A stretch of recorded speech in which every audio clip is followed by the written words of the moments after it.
उम्र बढ़ाने वाला पेड़। एक बार तुर्किस्तान के बादशाह को अकबर की बुद्धि की परीक्षा के लेने का विचार हुआ। उसने एक दूत को पत्र देकर सिपाहियों के साथ दिल्ली भेजा। पत्र का मजमून कुछ इस प्रकार था। अकबर शाह, मुझे सुनने में आया है कि आपके भारतवर्ष में कोई ऐसा पेड़ पैदा होता है जिसके पत्ते खाने से मनुष्य की आयु बढ़ जाती है।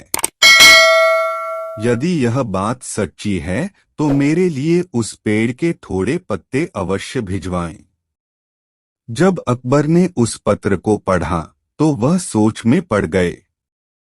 इस चिंता से उबरने के लिए अकबर ने बीरबल को आते देखकर वो सोचने लगे कि उन्हें रिहाई मिल जाएगी, लेकिन ऐसा नहीं हुआ।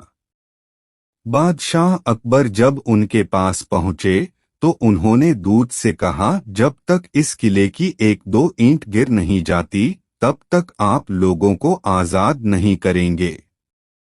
ऐसा होने तक आप सभी के लिए यहाँ खाने पीने का पूरा इंतजाम किया जाएगा। इतना कहकर बादशाह अकबर और बीरबल वहां से चले गए। उनके जाने के बाद दूत और सिपाही कैद से निकलने के लिए उपाय सोचने लगे। जब कोई रास्ता नजर नहीं आया तो भगवान से प्रार्थना करने लगे। जल्द ही उनकी प्रार्थना रंग लाई और कुछ दिनों बाद अचानक तेज भूकंप आया और भूकंप के कारण किले का एक भाग टूटकर गिर गया। यह घटना के बाद दूत ने अकबर के पास किले की दीवार गिरने की खबर भिजवाई।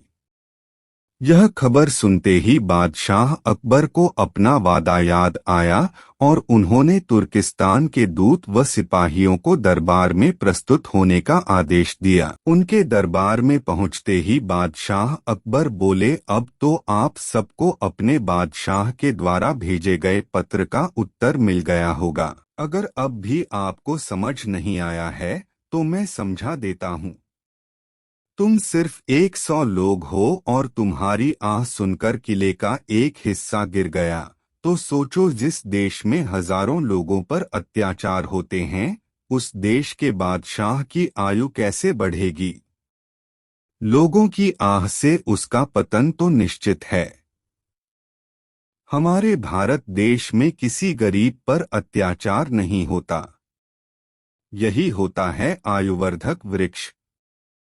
उसके कुछ दिन बाद बादशाह ने उन सभी को उनके देश भेज दिया है और रास्ते में होने वाले खर्चे के लिए कुछ पैसे भी दिए। दूत ने तुर्किस्तान पहुंचकर भारत में घटित सारी बात विस्तार से बादशाह को बताए। अकबर बीरबल की शिक्षा लेकर बादशाह दरबारियों सहित उनकी भूरी भूरी प्रशंसा करने लगा। बात पते की।